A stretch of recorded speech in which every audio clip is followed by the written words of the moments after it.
একদিকে নাসিম শাহর গতি, অন্যদিকে তাসকিনের আগ্রাসন, শাহিন শাহ আফ্রিদির বাউন্সার নাকি শরীফুলের ইনসুইং, সবকিছু মিলিয়ে লড়াইটা হবে বোলারদের সাথে বোলারদের। কিন্তু তার আগে প্রশ্ন উঠছে, কয় পেসার নিয়ে খেলতে নামবে বাংলাদেশ? স্পিনারদের আধিক্য নাকি সুযোগ পাবে তরুণ গতি দানব নাহিদ রানা? এমনকি প্রশ্ন আছে তাসকিন আহমেদকে নিয়েও। সব মিলিয়ে পাকিস্তানের বিপক্ষে কেমন হতে পারে টাইগারদের বোলিং আক্রমণ, তার বিস্তারিত জেনে নেব রিপোর্টে। দেশের মাটিতে টেস্ট ম্যাচে প্রায় সব সময় দেখা যায় টাইগাররা বাড়তি স্পিনার নিয়ে একাদশ সাজায়। বিশেষ করে দুই পেসারের বিপরীতে বেশিরভাগ সময় থাকেন তিন স্পিনার। কিন্তু পাকিস্তানের মাটিতে সেদিক থেকে ভিন্নতা রাখতে হবে, কারণ সেখানে বরাবরই অধিক সুবিধা পান পেসাররা। তবুও কোচ হাথুরু সিংহের পরিকল্পনা নিয়ে ভক্তদের রয়েছে যথেষ্ট সন্দেহ। তাই স্বাভাবিকভাবে প্রশ্ন থাকে, কেমন বোলিং ইউনিট নিয়ে মাঠে নামবে নাজমুল হোসেন শান্ত বাহিনী।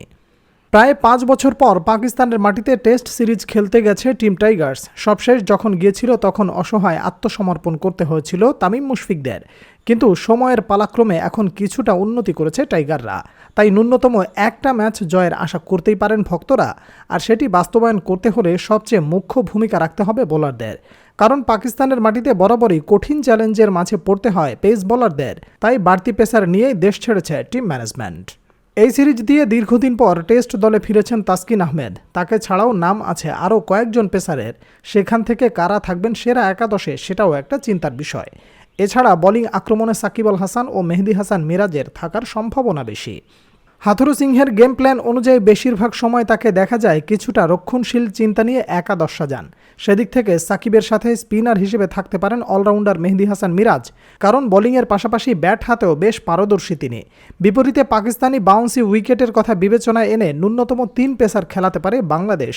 সেক্ষেত্রে প্রথম ম্যাচের একাদশে শরীফুল ইসলামের সাথে থাকতে পারেন অভিজ্ঞ তাসকিন আহমেদ। তবে প্রশ্ন আছে 3 নম্বর পেসারকে নিয়ে, কারণ খালেদ আহমেদ ও নাহিদ রানা দুজনেই সবশেষ সিরিজে ভালো করেছেন।